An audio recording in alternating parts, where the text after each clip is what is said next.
오늘 은혜 받으실 하나님의 말씀은 에스겔 37장 1절로 6절까지의 말씀 제가 봉독을 해드리겠습니다. 에스겔 37장 1절로 6절까지. 여호와께서 권능으로 내게 임재하시고 그의 영으로 나를 데리고 가서 골짜기 가운데 두셨는데 거기 뼈가 가득하더라.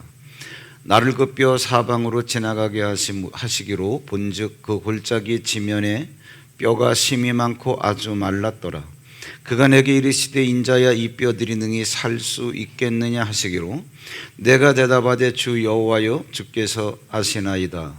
또 내게 이르시되 너는 이 모든 뼈에게 대언하여 이르기를 너희 마른 뼈들아 여호와의 말씀을 들을지어다. 주 여호와께서 이 뼈들에게 이같이 말씀하시기를 내가 생기를 너희에게 들어가게 하리니 너희가 살아나리라. 너희 이위에 힘줄을 두고 살을 입히고 가죽으로 덮고 너희 속에 생기를 넣으리니 너희가 살아나리라. 또 내가 여호와인 줄 너희가 알리라 하셨다 하라. 아멘. 할렐루야.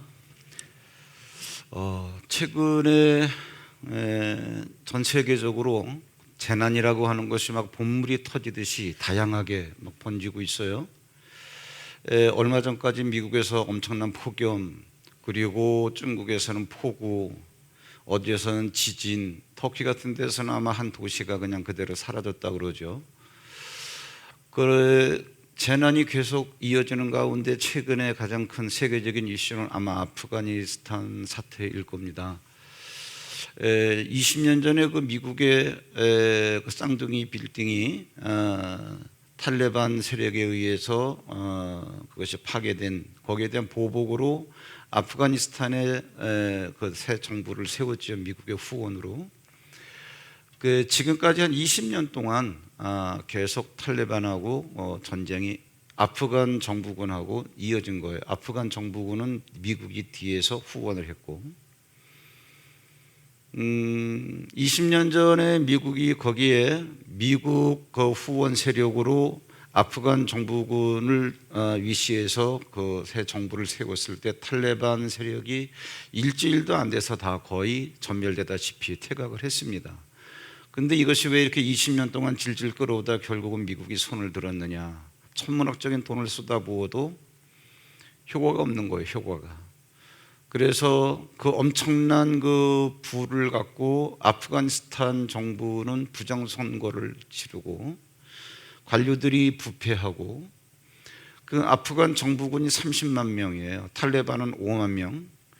그런데 30만 명이 사실은 허술하는 거죠. 실제 군인은 그만큼 안 되는데 그 정부군에 대한 그러한 유지비 같은 것을 타내기 위해서 부풀렸다 그런 얘기예요. 물질이 따르다 보니까 나태하고, 뿐만 아니라 탈레반과 결탁된 사람도 있기 때문에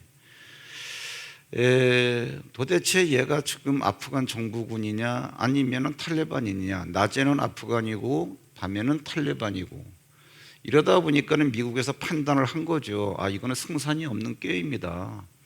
도와주려고 할 때 도움을 받는 사람이 정직하고 도움받는 것 가지고 정말 자립을 하려고 해야 되는데, 그러니까는 잘했다 못했다 보다도 이해는 가는 상황이죠. 이쪽 저쪽. 이스라엘도 마찬가지입니다. 하나님께서 한 제사장 나라를 세워서 야, 사람의 머리와 사람의 기술과 사람의 문명으로 세우는 나라는 이 세상에서 세상을 지배하는 제국이 되고 아무리 강력한 나라라 할지라도 의미가 없어.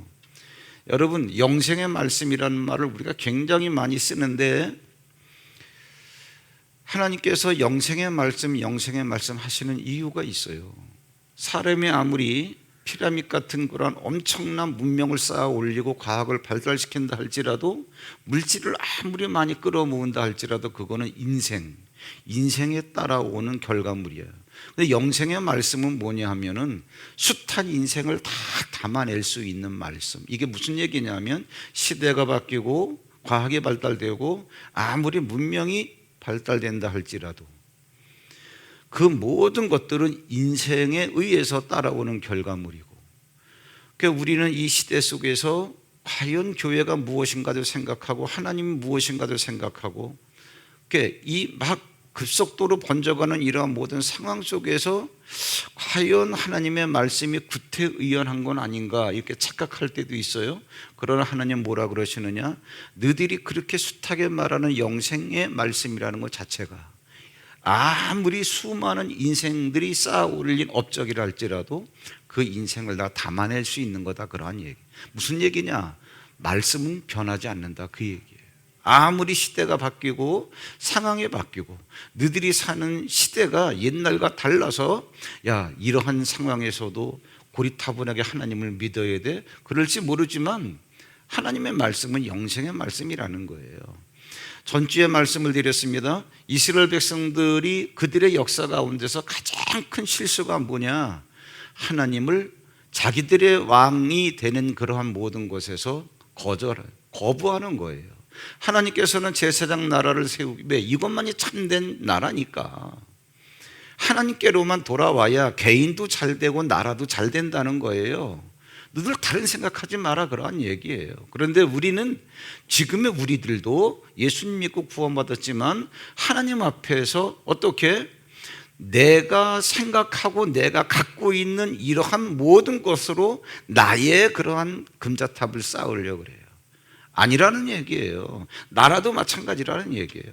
아무리 미국이 강하고 어디가 강하고 하더라도 그건 한 나라일 뿐, 제사장 나라가 진짜 나라라는 거예요. 하나님께서 이 나라를 세우시려고 아브라함 한 명을 불러가지고 가나안 땅으로 데리고 오셔서 민족을 이루게 하시려고 애굽에 430년 동안 거기에 머물게 하셨다가 진짜 250만 명의 독립국가를 이룰 만한 하나의 민족을 이뤘어요. 그들을 데리고 나오셔서 광야 40년 동안, 그것도 다 의미가 있습니다. 너희들이 기억하라는 거예요. 야, 모래 땅에서 너희들이 신발이 두 켤레, 딱 한 켤레 신고 있는 거, 옷 입고 있는 단벌, 농사 지을 수 없는 땅에서 40년을 너희들의 발이 부르트지 않았고 의복이 헤어지지 않았고 너희들 굶어 죽지 않았어. 어떻게 그럴 수 있겠어? 답은 딱 하나님은 한마디를 듣고 싶어 하시는 거예요. 하나님의 은혜입니다. 이걸 듣기 위해, 그래서 그 많은 질문을 하는 거예요. 어떻게 너희가 40년 동안 그렇게 광야를 걸어왔는데 발이 부르트지 않았어? 너희들이 어떻게 안 굶어 죽었어? 너희들의 의복이 어떻게 헤어지지 않았어? 너희들의 신발이 왜 닳지 않았어? 하나님의 은혜입니다. 딱 한마디를 듣길 원하시는 거예요. 그들이 가나안 땅에 드디어 들어왔습니다. 단일 국가를 이룬 거예요. 거기에 있는 원주민들을 다 내쫓고. 그랬을 때 이들의 큰 실수가 뭐냐? 등 따시고 배가 불러진 거예요. 우리도 다른 나라들처럼 왕이 있어야 되겠습니다. 그때 하나님께서 한탄하셨어요. 저들이 저렇게 말하는 것은 나를 버렸다. 그래서 내가 저들의 왕이 되지 못하게 했다. 너희들 돌아봐라, 역사를. 너희들 이제까지 눈에 보이는 왕이 없었는데 내가 아브라함 단 한 명을 불러가지고 이 큰 민족을 이루고 이 남의 나라 가나안 땅을 차지하게 만들어놨는데 이게 다 누구의 은혜야? 하나님께서 하신 일, 하나님의 은혜야. 근데 이제는 너희들이 눈에 보이는 왕을 원하니 너희들이 나를 버렸다. 여러분 가만히 보세요. 그 상황이 어떻게 전개되느냐 하면 성경에서는 제가 지금 말씀드린 대로 이렇게 했다라고 딱 얘기를 안 해놨지만 요 한마디의 말씀을 갖고 긴 역사로 두껍게 성경을 써놨어요. 뭐냐? 이스라엘 백성들은 여전히 하나님을 섬깁니다. 그렇기 때문에 절기와 제사를 다 드리는 거예요. 신앙심이 있다 그래요. 근데 여러분, 사람을 왕으로 세워놨으니까 하나님께서 이 말씀을 하셨어요. 너희들이 사람을 왕으로 세우면 너희들은 그의 종이 된다. 그 왕의 말을 들어야 된다. 너희들의 아들을 군대로 전쟁하기 위해서 군인으로 끌고 갈 것이고 너희들의 딸들을 어떻게 왕궁으로 들여서 거기서 시녀로 삼을 거다. 그리고 너희들이 농사 지은 것을 세금으로 착취해 갈 거다. 너희들 그래도 좋아? 좋다는 거예요. 그러다 보니까 이제 왕의 말을 들어야 되는데 왕이 항상 하나님의 말씀에 붙잡혀 있으면 선지자가 하라는 대로 하면은 왕의 말이 하나님의 말씀인데 어디 왕이 그러더냐고요. 그걸 보여주려고 열왕기상, 열왕기하 이걸 쫙 보여주시는 거예요. 봐라, 하느님을 떠나서 얼마나 왕이 타락했는지. 그런데 너희들이 왕으로 세웠으니까 그 입에서 나오는 말에 너희들이 복종해야지. 그러니까 하나님을 믿긴 믿되 절기를 지키고 제사를 지키긴 지키되 하나님을 떠난 사람의 말에 복종을 해야 되는 거예요. 뭐예요? 마귀에게 복종하는 것과 똑같은 거예요. 그러다가 결국은 어떻게 됐냐? 바벨론에 끌려가는 거예요. 사람 말을 듣다 보니까 그 말을 듣는 행위 자체가 죄가 되더라 그런 얘기죠. 그 사람 말을 들으면서 나 하나님 믿으니까 내가 절기를 지키고 제사를 드려야지. 겉보긴 다 드리는데 그 제사가 다 껍데기더라 그러한 얘기죠.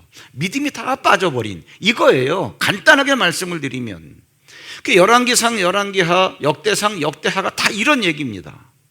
제가 지금 1, 2분 동안에 말씀드린 이걸 말씀하시려고 하나님은 1, 2분에 하실 수 있는 한두 마디로 말씀하시지 않고 그 두꺼운 책으로 기록을 해 놓으신 거예요.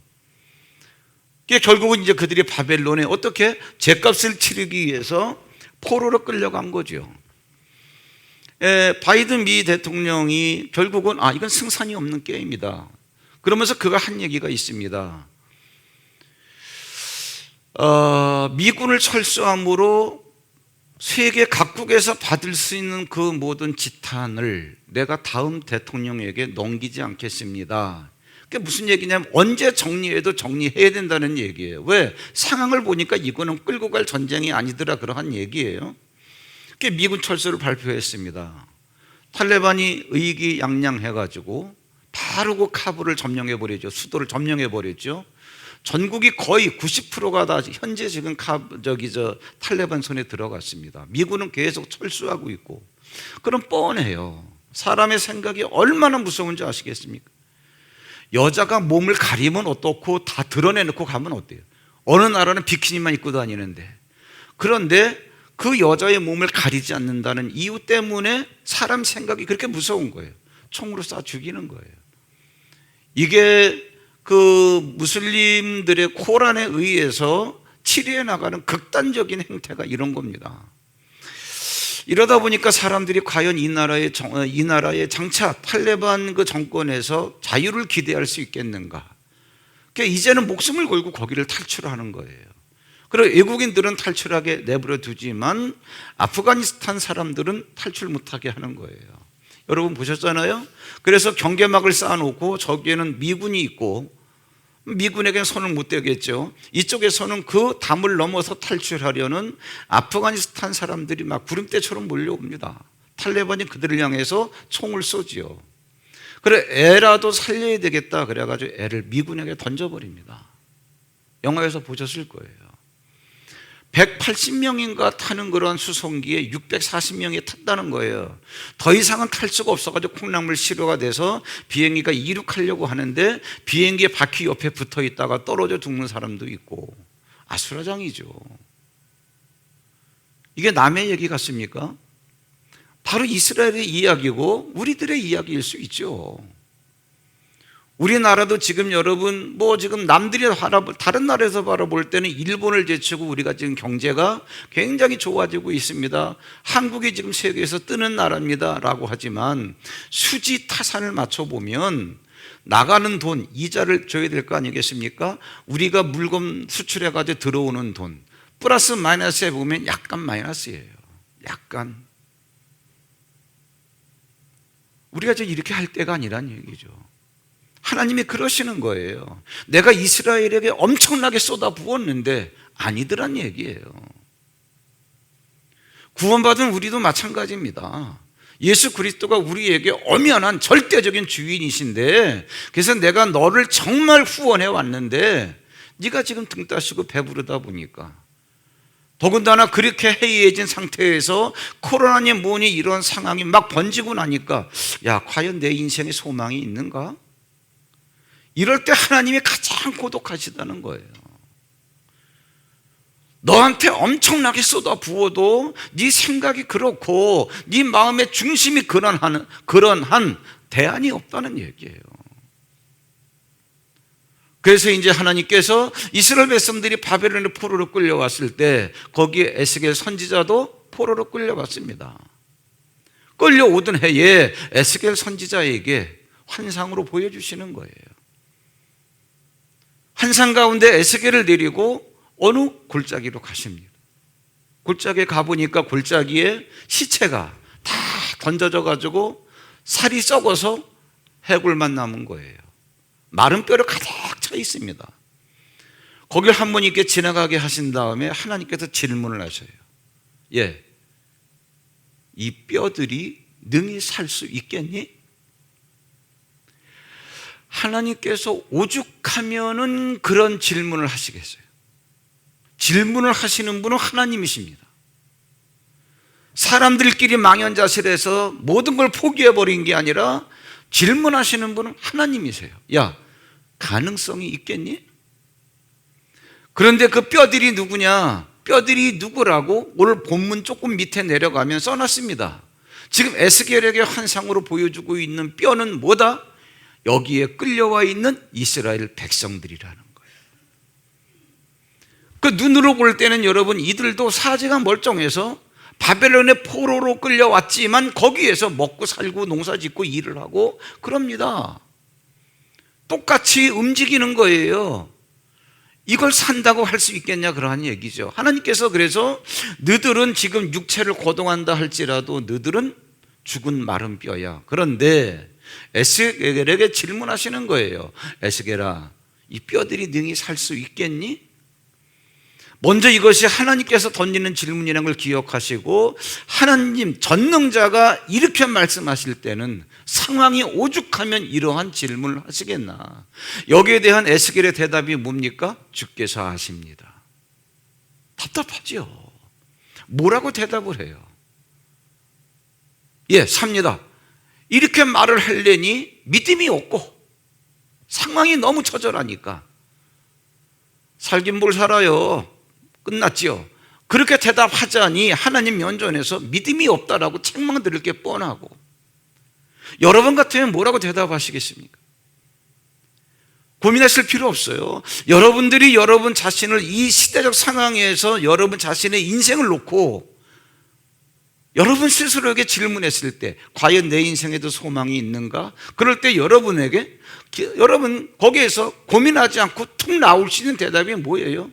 아멘, 소망이 있습니다. 이것이 여러분의 대답입니까? 아니면 그냥 사는 데까지 살다가 아멘, 이런 대답입니까? 에스겔이 지금 이런 대답을 하고 있는 거예요. 주께서 하십니다. 그런데 여러분, 얼마나 그러한 대답을 하는 에스겔은 답답하겠어요? 과연 이 민족에게도 소망이 있을까? 왜? 당대의 바벨론이라고 하면 절대 제국이에요. 제국이 뭔가 아시잖아요.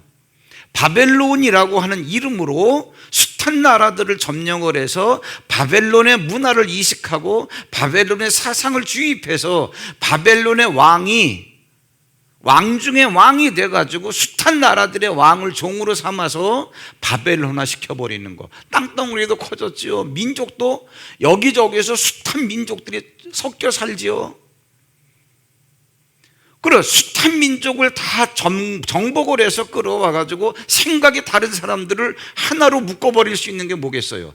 바벨론 왕 느부갓네살의 왕의 말을 듣겠어요? 안 듣지요. 그런데 바벨론 왕의 느부갓네살이라고 하는 사람의 말을 듣게 하는 방법이 뭐예요? 느부갓네살 왕을 신으로 만들어버리는 거예요. 이거는 사람의 소리가 아니야. 신의 소리지. 그래서 로마 제국도 그렇고 바벨론 제국도 그렇고 애굽 제국도 그렇고 그 황제라고 하는, 애굽은 바로가 되겠죠. 이러한 모든 황제들은 다 뭐예요? 신과 동일시하는 거예요. 그래서 신상을 만드는 거예요. 그러니까 바벨론에도 어떻게 금신상을 만들어 놓고 그 금신상을 섬기게 하는 거예요. 사람들의 생각을 하나로 묶어버리려고. 그러면 감히 바벨론 외에는 생각할 수가 없어요. 이런 상황에서 여러분, 여기에 포로로 끌려온 이스라엘 백성들이 그 조망만한 아무리 큰 민족이라 하지만 제국에 비하면 끌려간 200만 명은 아무것도 아니거든요. 그러면 에스겔의 고민은 그거예요. 과연 이 느부갓네살이 통치하는 이 바벨론 제국에서 우리가 독립운동을 해가지고 여기에서 빠져나갈 수 있겠냐? 자신 없는 거죠. 안 됩니다. 근데 여러분, 우리가 예배 드리면서도 기도해도 안 된다요. 믿어도 안 된다, 이건. 내 인생 망했다, 이거. 속마음은 그럴지 몰라도 이거를 내놓고 말할 수는 없잖아요. 예배하면서, 기도하면서, 예수 믿는다고 하는 신분을 가지고 있으면서. 근데 내가 믿는 예수 때문에 내 마음에 유쾌하거나 소망이 생기거나 내 마음에 어떤 확신이 드는 것도 아니야. 예, 살 수 있습니다. 이게 에스겔의 대답이에요. 주께서 하십니다. 답답하죠. 근데 사실은 답답한 게 아니에요. 왜 그러냐? 오늘 우리가 여기에서 하나님이 질문하시는 이 상황에서 눈을 떠야 되는 게 뭐냐 하면은, 이 질문을 하시는 하나님은 이스라엘 민족이 바벨론에 끌려오기 전에 미리 약속을 하셨어요. 뭐라고? 이 페이지 맨 밑에 보시면 예레미야 29장 10절로 11절에 보시면, 예레미야는 끌려가지 않았습니다. 이스라엘에서 끌려가기 전에, 바벨론의 포로로 끌려가기 전에 활동했던 선지자인데, 그를 통해서 하나님이 미리 약속하셨어요. 여호와께서 이와 같이 말씀하시니라, 바벨론에서 70년이 차면 내가 너희를 돌보고 나의 선한 말을 너희에게 성취하여 너희를 이곳으로 돌아오게 하리라. 돌아갈 수 있다는 거예요. 여호와의 말씀이다. 이거는 너희를 향한 나의 생각을 내가 알고 있어. 내가 갖고 있는 너희에 대한 생각은 평안이요 재앙이 아니야. 너희에게 미래와 희망을 주는 것이야. 이거예요. 그러니까 무슨 얘기냐 하면은, 지금 이스라엘이 바벨론의 포로로 끌려가기 전에, 야, 너희들 지금 내가 너희한테 물 붓듯이 천문학적인 돈을 쏟아부었는데 이스라엘 너희들 이대로는 가망성이 없다. 근데 너희들은 버릴 수 없어. 버릴 수 없는 너희들을 이대로는 쓸 수 없으니까. 왜? 너희들이 이것도 아니고 저것도 아니고, 너희들이 겉으로는 나한테 절기를 지키고 너희들이 제사를 드리는데 행동하는 건 다 왕의 말을 듣고 있잖아. 도대체 너희들의 왕은 누구야? 내가 그러한 너희들한테 이제는 더 이상 쏟아붓는 것도 이건 한계가 있다. 그러나 내가 너희들은 포기하지 않을 거야. 그래서 너희들이 지금 사람의 말을 듣고 따른 죄의 대가를 너희들이 치러, 죄의 대가가 치러지면 내가 너희들을 다시 돌아오게 해서 내가 너희들을 쓸게. 그래서 그 되어질 미래의 결과 때문에 하나님은 소망이고 평안이라는 거예요. 그걸 즉 끌려가는 게 잘했다가 아니라, 잘됐다가 아니라. 그러니까 여러분, 그들이 그래서 바벨론의 포로로 끌려가서 70년 동안 종살이합니다. 70년 동안 종살이하는 그들의 고난에는요, 엄청난 비밀이 들어있어요. 뭐냐? 70년이 차면 일어나는 사건이에요. 오늘 이걸 우리가 잡아야 돼요.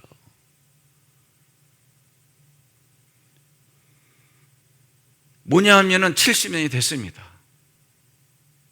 이스라엘 백성들은 70년이 됐음에도 불구하고 바벨론이 여전히 막강한 힘을 갖고 세계를 지금 쥐락펴락하고 있기 때문에 거기서 감히 독립운동할 생각도 못하고, 에휴, 끌려온 지 70년이 됐네. 그런데 여러분, 성경에 보니까 놀라운 일이 발생해요. 뭐냐?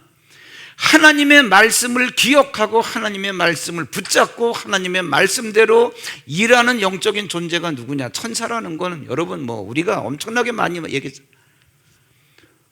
70년이 됐을 때 천사가 하나님 앞에 탄원하는 거예요. 하나님, 언제까지 이 백성들에 대해서 분노하실 겁니까? 이들이 여기에 끌려온 지 70년이 됐습니다. 이렇게 말하는 이유가 있어요. 천사가 그렇게 말하는 이유는 하나님께서 이들이 여기에 끌려오기 전에 예레미야를 통해서 70년이 되면 내가 그들을 기억하고 돌아오게 해줄게 라고 약속하신 게 있기 때문에 천사가 그냥 버릇없이 대들지는 못하고, 하나님, 이들이 여기에 끌려온 지 70년이 됐습니다. 언제까지 분노하실 겁니까? 라고 질문하는 거죠. 3페이지 중간에 보세요. 스가랴 1장 12절에 보시면, 여호와의 천사가 대답하여 이르되, 만군의 여호와여, 여호와께서 언제까지 예루살렘과 유다 성읍들을 불쌍히 여기지 아니하시려 하나이까? 이를 노하신 지 70년이 되었나이다. 그러니까 하나님께서 70년 됐어? 그럼 하나님도 전지하시니까 아시는 게 있을 거 아니에요. 얘가 왜 이런 말을 하지? 내가 70년이 되면 이들을 돌아오게 해준다라고 한 적이 있지. 하나님께서 그래, 내가 그들을 불쌍히 여길게. 그들을 불쌍히 여겨서 내 노를 풀어버리고 내가 예루살렘으로 돌아왔다. 근데 여러분, 오늘 영적인 눈으로 이 말씀을 여러분 정말 송곳으로 찍는 마음으로 한번 여러분들이 한번 분별해 보세요. 이게 무슨 말씀인가? 제가 질문을 한번 해볼게요. 여러분 정도의 수준이면 얼마든지 알 수 있습니다. 3페이지 그 아랫부분에 하나님의 대답이 뭐냐? 내가 불쌍히 여김으로 예루살렘에 돌아왔노라. 스가랴 1장 16절 봐보세요. 내가 불쌍히 여김으로, 천사에 대한 대답이에요. 내가 불쌍히 여김으로 예루살렘에 돌아왔은즉 내 집이 그 가운데 건축되리니 예루살렘 이외에 먹줄이 처지리라. 하나님께서 예루살렘에 내가 돌아왔다. 왜 이렇게 대답하실까요? 이렇게 말씀하시는 하나님의 저희가 뭐예요? 속마음이 뭐예요? 이스라엘 사람들을 불쌍히 여겨달라 그러는데, 그래, 내가 그들을 불쌍히 여겨, 그래서 내가 그들을 데리고 올게, 이래야 금방 알아듣기 쉬운데 내가 그들을 불쌍히 여김으로 내가 예루살렘으로 돌아왔다는 거예요. 이게 도대체 무슨 말이에요? 지금 불쌍히 여기고 있는 이스라엘 백성들은 이스라엘에 살던 사람, 예루살렘에 살던 사람들이에요. 이 말이 뭐냐 하면, 너희들이 지금 예루살렘에서 터를 잡고 살고 있는데 내가 너희들을 떠나면 너희들도 예루살렘에서 다 흩어져야 되고, 내가 다시 예루살렘으로 돌아오면 너희들도 다시 예루살렘으로 돌아올 수 있다는 얘기예요. 이게 무슨 말이에요? 너희들은 나를, 너희들의 왕이 되는 자리에서 나를 버렸지만 진정한 왕인 내가 철두철미하게 사람의 발걸음을 인도해야 그 사람의 인생의 안정이 보장될 수 있다는 거예요. 너희들이 왜 예루살렘에서 배부르고 등 따시게 먹고 살 수 있어? 내가 너희들과 함께 있기 때문에, 내 영이 예루살렘에 있기 때문에. 근데 내가 너희들을 버렸다는 얘기는, 예루살렘에 있는 너희들을 버렸다는 얘기는 내가 예루살렘에서 떠났다는 얘기예요. 내가 떠난 다음에 너희들이 어떻게 되나 보라는 얘기예요. 바벨론에 끌려갔습니다. 하나님께서 예루살렘에 안 계시니까 예루살렘에는 살 사람이 없는 거예요. 이방인들만 득실거리지. 이 말씀 한마디가, 하나님께서 우리가 뭐 과외 공부하듯이 뭐 1 더하기 1은 2야 이런 식으로 답을 내주시는 게 아니라, 하나님 저 깊은 속에 있는 한마디 툭 던지는 그 말을 듣고 하나님의 의도를 너희들이 한번 음미해봐라, 그러한 얘기예요. 내가 너희들을 불쌍히 여김으로, 무슨 얘기냐? 너희들은 예루살렘 사람으로 예루살렘에서 살아야 될 사람들 아니야? 그러니까 너희들이 예루살렘으로 돌아와야 될 사람들 아니야? 이 얘기인데, 그러한 너희들을 불쌍히 여김으로 내가 예루살렘으로 돌아왔다. 여러분, 요 한마디에서 나오는 우리를 향하신 하나님의 의도를 한번 여러분들이 우려내고 근데 우리가 이런 말씀을 딱 붙잡지를 못하니까 눈에 보이는 현상들, 도대체 이런 상황 속에서 여러분, 탈레반, 거기도 아프가니스탄도 아프가니스탄이지만 이 시대 이 나라 우리들의 개인적인 문제도 똑같은 거예요. 언제 폭망할지 모르는 비트코인, 그거 쌀 때 샀던 사람들은 지금 엄청난 부를 축적을 해가지고 돈이 너무 많아서 반뚝 잘라가지고 사회에 기부도 하고, 나머지 그 반뚝 자른 거 갖고도 내 인생 몇 대가 먹고 살아도 남으니까 세계 일주를 하고 최고급 요트를 타고, 이런 것들이 인터넷 뉴스에 버젓이 막 올라오잖아요. 근데 그걸 보면서 예수 믿는 나는 뭐야, 이런 생각 안 드시나요? 정직하게 얘기해야 될 거 아니겠어요?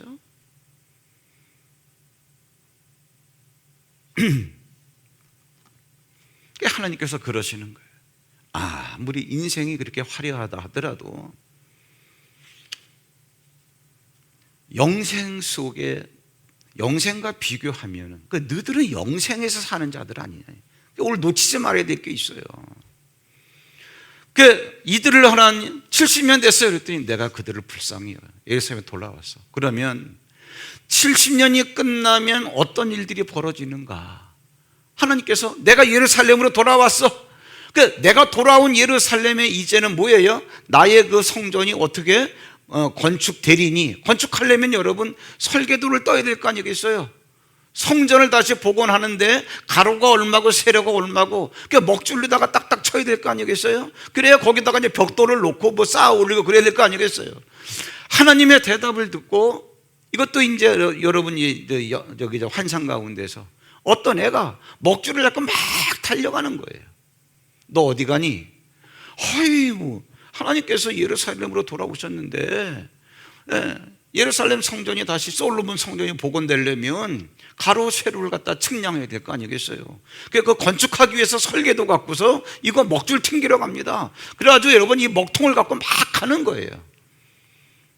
그때 천사를 지켜가지고 빨리 가서 걔한테 그거 먹줄 치지 마라 그래.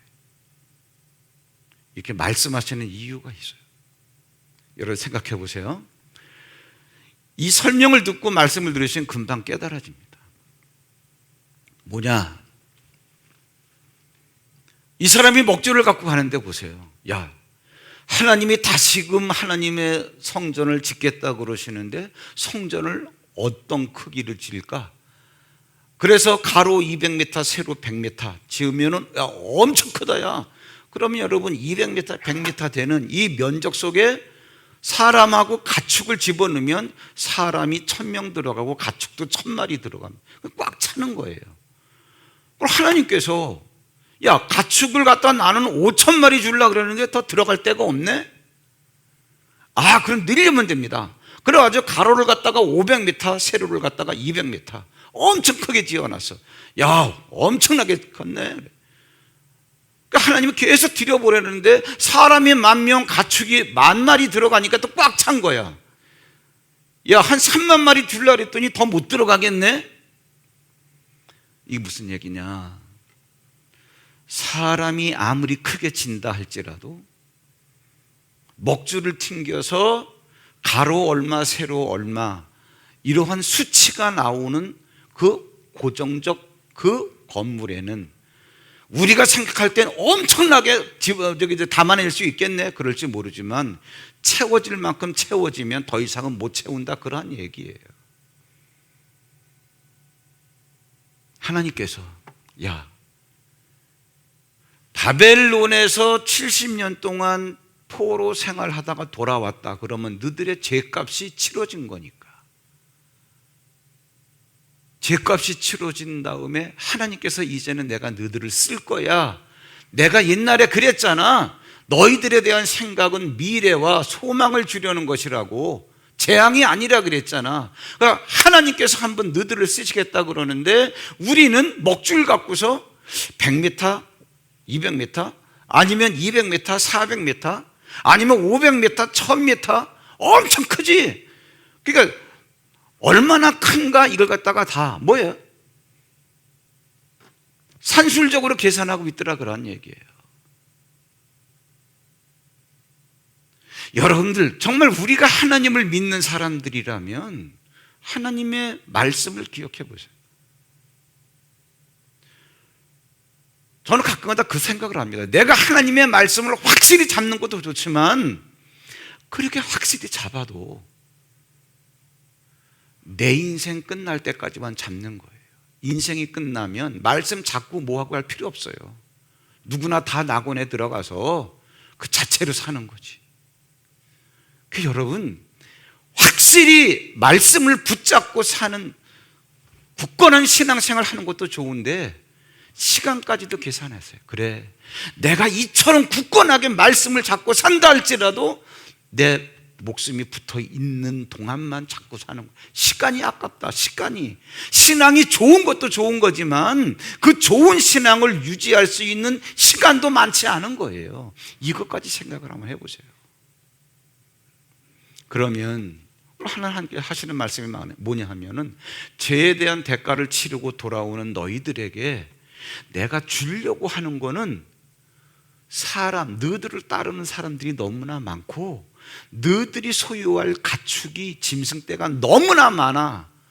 그래서 담아낼 수가 없어.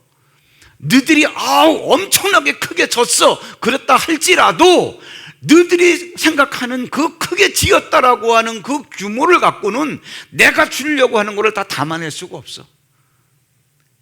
그래서 내가 너희들에게 줄 게 너무나 많기 때문에 너희들이 거하는 성읍은 뭐예요? 성곽 없는 성읍이 될 거야. 성곽이 뭐예요? 담벼락, 경계선.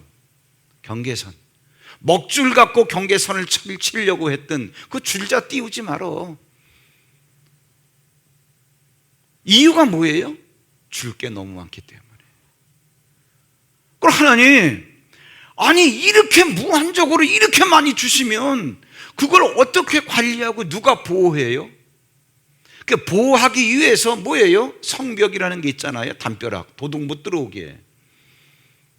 이 규모도 무한대로 늘어날 수 있는 영적인 성읍 없는 성곽 없는 성읍이니까. 그리고 그 보호를 누가 합니까?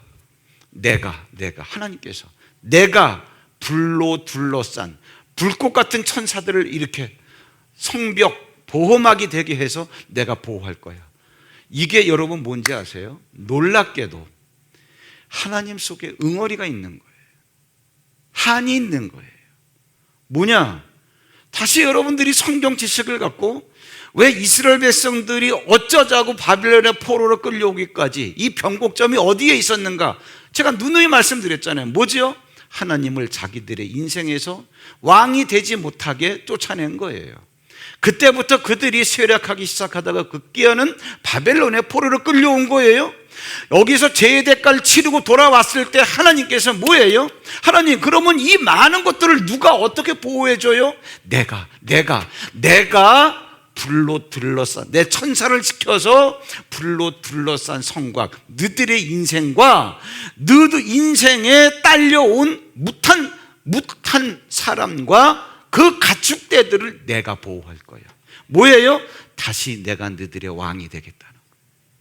이게 하나님의 한이에요. 그럼 여러분 이렇게 되는 겁니다. 이스라엘의 비극은 뭐냐 하면은 하나님을 왕의 자리에서 쫓아낸 거. 다시 이러쿵 저러쿵 해도 진짜 이 시대적인 이 모든 부귀와 번영 이런 것과는 관계없이 이런 것들을 뛰어넘을 수 있는, 그러니까 여러분, 제가 기독교인들이 초라하게 살라는 게 아니에요. 진짜 제대로 된 엄청난 것들을 누려보라는 얘기예요.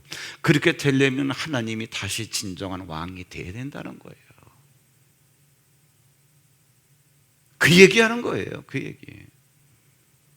여러분 보십시오. 서기 1200~300년까지 중세라 그러잖아요. 그러면 예수님이 오셨을 때가 서기 0년이에요. 그러니까 예수님 서기 30년에 초대교회를 세웠어요. 12제자를. 그러니까 예수님은 33년에 십자가 지고 돌아가셨어요. 그리고 나서 이제 사도들에 의해서, 사도들이 죽은 다음에 교부들에 의해서, 그 캐토릭이 이제 주가 됐지요. 그 하나님 믿고 하나님 중심으로 막 하는데 사람들은 오로지 하나님에게 매인 거예요. 거기에 이성이 발달된 사람들이 사람의 눈으로 볼 때는 야, 이게 뭐야, 교회라는 게 사람들을 바보로 만드는 거 아니야? 물론 하나님의 이름으로 실수한 부분들이 너무나 많지요. 그 사람이 하나님에 대해서 실수했다고 해서 하나님을 버리면 안 되잖아요. 저는 냉정하게, 왜? 교회가 저지른 실수 많아요. 그러나 교회가 실수해도 그리스도의 신부고, 교회가 실수했다 하더라도 실수하는 교회 때문에 예수 그리스도를 버려서는 안 되잖아요. 마틴 루터가 얘기했습니다. 예수가 오셔서 구세주야, 그분이 말 구유에 있어. 야, 이 말 구유가 뭐예요? 너무나 초라하잖아. 전능자가 오셨는데, 그래서 말 구유를 버리려고 버리다가 말 구유 속에 있는 아기까지 버려버린 거예요. 이 경고를 잘 알아들어야 됩니다. 전 교회를 두둔하는 게 아니에요. 중세 1200~300년까지 역사 속에서 달려오는 동안 사람을 무지하게 만들고 생각을 못하게 만들어버렸고, 교회가 그 위에서 군림하면서 저질렀던 온갖 만행들, 저는 다 인정합니다. 그럼 우리가 그 만행들을 갖다가 다 어떻게 수술해버리고 하나님을 제대로 섬기자 이래야 되는데, 뭐냐 하면은 그때부터 이거는 다 잘못된 거야. 사람들의 생각이 뭐냐면 그때부터 우리의 이성이 하나님보다 나아. 그때부터 대두한 게 뭡니까? 합리주의 아니에요. 실험실에서 과학을 통해서 검증된 것 외에는 진리가 아니야. 하나님의 말씀이고 뭐고 없어. 예. 그래서 거기서부터 인간의 문명이 확 살아납니다. 이게 여러분 좋은 거는 아니에요. 이게 뭐냐면 여러분 창세기 4장에 나오는 겁니다. 가인이 하나님 앞을 떠나나가서 한번 살아보자 그랬더니 내 능력으로 성을 쌓고 아들의 이름을 지어주고, 그의 후손들은 뭐예요? 천년장 만드는 자의 1인자, 국방부 장관이라 그러한 얘기예요. 누구는 농사 짓는 자의 1인자, 농림부 장관이라 그러한 얘기예요. 누구는 퉁수 부는 자의 1인자, 예, 문화부 장관이라 그러한 얘기예요. 근데 인간성은 어떻게 황폐가 됩니까? 그러면서 라멕이라고 하는 사람이 자기 부인들을 둘을 놓고 자랑을 하는 거예요. 야, 누가 이렇게 나한테 이렇게 해가지고 칼로다가 나한테 상처를 냈잖아. 좀 쓰리더라고. 내가 홧김에 사람을 죽여버렸지. 나 건드리는 놈은 이 77배로 보복을 할 거야. 문화가 발달되고 이러면서 인간성은 황폐가 되더라는 얘기죠. 똑같아요. 하나님을 땅에 내려놓고 인간의 이성을 하늘에 올려놓고 우리 머릿속에서 나온 이 모든 문명의 산물이 이 문명의 이기란 말이에요. 이걸 누가 더 많이 축적하고 뭘 누리느냐, 이러면서 우리가 알고 있는 근대 시대의 1차, 2차 대전을 갖다 경험한 거 아니에요. 이 머리를 써가지고 인쇄술이 발달됐고, 그것 때문에 막 책들이 막 보급이 돼가지고 지식이 막 넘쳐나고 과학이 발달돼서 그냥 다이너마이트가 나오고, 결국 거기서 1차, 2차 대전을 치르면서 사람이 사람을 죽이고 나라가 나라를 먹어버리고 전 세계가 황폐화된 다음에 그때 사람들의 생각이 다시 깨이기 시작합니다. 하나님, 실존주의 철학자들이 던진 질문이 그거예요. 폭탄에서 잿더미가 된 세상을 바라보면서 하나님, 우리는 어디로 가야 됩니까? 그때 파스칼이 그런 얘기 하잖아요. 사람 속에는 구멍이 나 있다. 사람 속에 난 이 구멍은 내 와이프도 메꿔주질 못하고 내 남편도 메꿔줄 수 없고 내가 낳은 자식도 내 가슴에 난 구멍은 메꿔줄 수가 없다. 하나님이 아니면 내 속에 난 구멍은 메꿀 길이 없다. 지금은 어디냐 하면은 아직도 사람의 이성이 하늘에 자리 잡고 있고, 여기에 대해서 반성하는 자들이 하나님을 하나님 되게 만들자 해서 하나님을 하나님 자리에 올려놓고자 하는, 이것이 혼재된 상황이에요. 이런 상황 속에 지금 우리는 예수를 믿고 있습니다. 이런 상황 속에서 오늘 그럼 우리는 어떻게 해야 되겠냐? 우리 어떻게 해야 되겠냐? 여러분, 먼저 기억하실 게 있습니다. 모든 되어지는 사건은 믿음으로만 됩니다. 보십시오. 4페이지 그 중간 아랫부분 가로 1번, 모든 하나님의 사건은 믿음으로 되어진다. 따라 안심하라. 내 믿음이 너를 구원하였다. 예수님이 고쳤죠. 근데 내 믿음이 너를 구원했다는 거예요. 그 마태복음 15장 28절, 이게 가나안 여자가 귀신 들린 그 딸이 있는데 예수님 고쳐주세요. 여자야, 내 믿음이 크도다. 네 소원대로 되리라. 마가복음 10장 52절에 누굽니까? 눈먼 바디메오, 너 무엇을 해주기 원하니? 보기를 원합니다. 뭐래? 가라, 내 믿음이 너를 구원하였노라. 믿음. 내가 갖고 있는 믿음이 하나님께서 일하시게 하끔 하는 그 매개체가 뭐예요? 내가 갖고 있는 믿음이라는 거예요. 네 믿음이 이렇게 했다는 거예요. 이 시대 속에서 지금 뭐예요? 영적으로도 혼재되어 있고, 그러다 보니 사람들의 생각도 혼재가 되어 있는 거예요.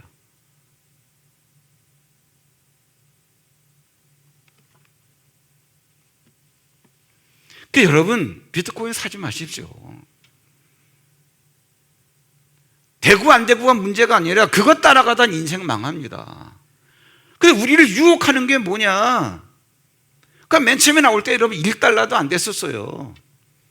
1달러도 안 돼서 여러분 한 500원 정도 가는 게 지금은 5천만 원이 되는 거예요. 그때 꽉 잡은 사람이 지금까지 갖고 있다면 그런 사람들이 한두 명 나왔어요. 돈을 주체할 줄을 몰라요. 그러니까 그 사람들 보고 우리 자꾸 상대 비교를 하는 거예요. 예수 믿는 나는 뭐지? 이때 하나님께서 우리에게 하시는 말씀이 그거예요. 영적으로 혼재되어 있고 역사 속에서 지식적으로도 우리의 혼이 혼재되어 있고 육체적으로도 혼재되어 있는 거 아니에요? 이리 갔다 저리 갔다 이리 갔다 저리 갔다. 하나님께서 내가 얼마큼 더 쏟아부어야 되겠냐 그 얘기예요. 이럴 때 오늘의 결론입니다. 믿음이, 모든 것은 믿음 때문에 되어지는 거라고 한다면 무엇을 믿어야 되는가? 오늘 메시지 가운데서 맨 밑에 보시면 동그라미 1번에 구원받을 것을 미리 우리에게 말씀하셨어요. 하나님께서 이스라엘 백성들이 바벨론에 끌려가기 전에 미리 말씀하셨잖아요. 야, 나 너희들 죽이려는 거 아니야. 재앙이 아니야. 이거는 너희들에게 미래와 소망을 주려고 하는 거야. 여러분, 예수님이 오시기 750년 전에 이사야 53장 6절에 여호와께서는 우리 모두의 죄악을 그에게 담당시키셨도다. 그가 누군데요? 우리의 죄를 다 담당하실 분이 누군데요? 그냥 살아보면 알아. 진짜 750년이 됐는데 그로부터 진짜 예수님이 오신 거예요. 왜 오셨어요? 그랬더니 세상 죄를 지고 가려고 오셨다는 거예요. 미리 말씀하셨어요. 이게 왜 여러분이 미리 말씀하신 게 왜 이렇게 중요한지 아세요? 보세요, 여러분. 축구 경기를 하는데 이미 끝난 경기야. 우리는 그걸 갖다가 비디오로 보고 있어. 결과를 알고 있어. 한국이 어떻게? 3골로 지고 있다가 4대3으로 역전했다는 걸 알고 있어. 근데 비디오를 보니까 한국이 3대0으로 지고 있네. 몸 달아요, 안 달아요? 우리 결과를 알고 있어. 우리는 지금 3대0으로 지고 있는 이 비디오를 보면서 앞으로 계속 즐기고 있잖아. 야, 어떻게 역전시키나 보냐. 누가 넣었어? 얼마나 기가 막히게 넣었어. 야, 지고 있는 가운데서도 즐기고 있잖아요. 하나님을 정말 우리의 절대자요, 우리를 구원하신 인격자로 우리가 진짜 믿고 있다면, 말씀을 들으면서 나오니까 기록된 말씀을 우리가 알고 있으니까, 그러니까 여러분, 나 믿음 있네 없네 그럴 필요 없어요. 진짜 내가 이런 상황 가운데서도 궁극적인 소망을 갖고 미래와 희망을, 그것 때문에 내 마음이 설레인다면 진짜 믿음이 있는 거고, 야, 내가 예수 믿긴 믿지만 상황이 이렇고 코로나가 어떻고 뭐가 어떻다는데 와, 이거 좀 어떻게 되는 거야? 이런 것 때문에 그러면 여러분 다시 한번 생각해 봐야 됩니다. 무엇을 믿어야 되는가? 구원받을 것을 미리 나 너희들의 모든 죄악을 감당할 그 누구를 보내줄게. 누군데요? 살아보면 알아. 예수님이 오셨어요. 예수께서 오셨는데 그분이 누굽니까? 우리의 죄값을 치러주신 하나님이에요. 로마서 4장 25절, 예수는 우리가 범죄한 것 때문에 내줌이 되고.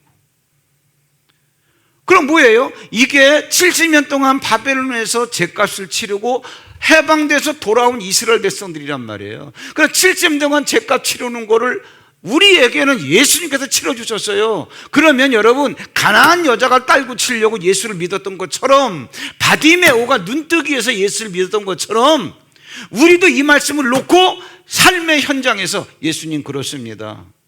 예수님께서 내 죄를 가져가셨으니 하나님께서 나를 씻을 겁니다. 어떻게? 줄 게 너무 많아서, 야, 그 먹줄 치지도 마라.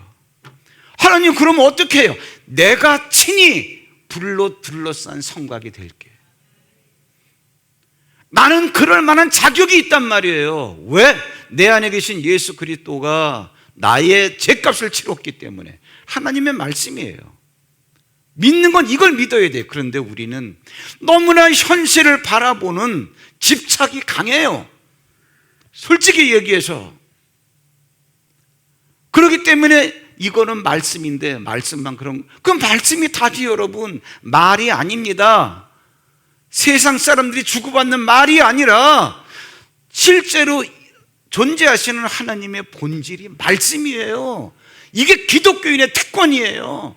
화려하게 펼쳐지는 이 현상 속에서 하나님은 그러시는 거예요. 너희들 주변국의 화려한 전쟁하면은 왕이 앞장서 가지고 군대 몰고 오는 그 화려함 때문에 우리도 왕 세워주세요, 이러다가 너희들 망한 거 아니야? 역사적으로 경험한 걸 하나님께서 우리에게 말씀을 해주시는 거예요. 난 너희들의 죄를 담당하게 하려고 예수 그리스도 준비해놨고 때가 돼서 진짜 오셨어. 우리는 그분이 오신 지 2000년이 지난 이 시대에 살고 있어. 그러면 이 상황 속에서 우리는 어떻게 해야 되느냐? 하나님, 나는 하나님이 주실 것이 너무나 많기 때문에 성곽 없는 성읍, 내 삶의 자리는, 내 인생의 영역은 지금 여러분 오늘 메시지의 결론입니다. 구원받은 오늘 우리, 이 메시지를 듣는 우리들의 인생의 영역은 성곽 없는 성읍. 네 인생의 영역은 왜? 줄 게 너무나 많아서. 줄 게 너무나 많아서. 이게 깨달아졌으면 말씀이니까, 믿음은 들으면서 나는 거니까, 하나님 맞습니다, 나는 이걸 받을 자격이 있습니다. 아무리 비트코인이 어떻고 주식이 어떻고 또 부정적으로는 저기 아프가니스탄이 어떻고 뭐 난리 법석을 떨어도 하나님 그렇습니다, 나는 이걸 받을 자격이 있습니다. 진짜 내 그런 고백이 정직한가 아닌가를 여러분들이 가만히 한번 검증을 해보세요. 하나님 앞에서. 그 다음에 나오는 게 눈물밖에 없습니다. 하나님, 인생을 내 힘으로 살려고 그렇게 몸부림치는데도 마음과 뜻대로 안 되는 이 초라한 내가 뭐라고? 나를 찾아오셔서 예수를 주시고 그 예수 때문에 나의 그런 모든 죄의 대가를 치르게 하신 다음에 그러한 나에게 네가 살아가야 될 삶의 영역에는 내가 줄 게 너무나 많아서 네가 그것을 제한하지 마라. 여러분, 남들이 다 아우성을 치는 이 시대적 상황 속에서 기독교인의 특권이 뭐냐 하면 이것을 실제로 만들어낼 수 있다는 거예요. 정상적 믿음을 가질 경우에. 왜? 믿음으로만 되어지는 거니까. 그러니까 여러분, 이것을 여러분 속에, 하나님 앞에서 여러분 속에 이것을 곱씹고 고백하고 이 고백이 내가 정직한 건가 한번 해서 사랑과 가축이 너무나 많아서 그것을 담아낼 그 그릇이 불성곽이야. 불성곽. 하나님은 나의 불성곽. 하나님은 나의 불성곽. 왜? 나에게 공급하실 게 너무나 많아서. 그러니까 여러분 이렇게 큰 걸 받아서 나눠주십시오. 네. 가진 자가 줄 수 있는 겁니다. 기도하겠습니다. 하나님, 이 뼈들이 능히 살 수 있겠느냐? 우리는 에스겔처럼 주께서 아십니다, 대답할 것이 아니라 살 수 있습니다. 왜? 하나님은 미래에 되어질 일을 이미 말씀해 놓으셨기 때문에 난 그러한 하나님의 말씀을 인격적으로 믿습니다. 그러므로 오늘 말씀을 깨달은 우리 하늘빛의 성도님들이 코로나19 상황에서 낙심하고 주저물러 앉을 게 아니라 이 말씀을 깨닫고 정상적 믿음을 소유한 저들에게 되어질 일 때문에 저들이 하나님을 찬양하게 하옵소서. 예수님의 이름으로 감사하고 축복 기도하옵나이다. 아멘.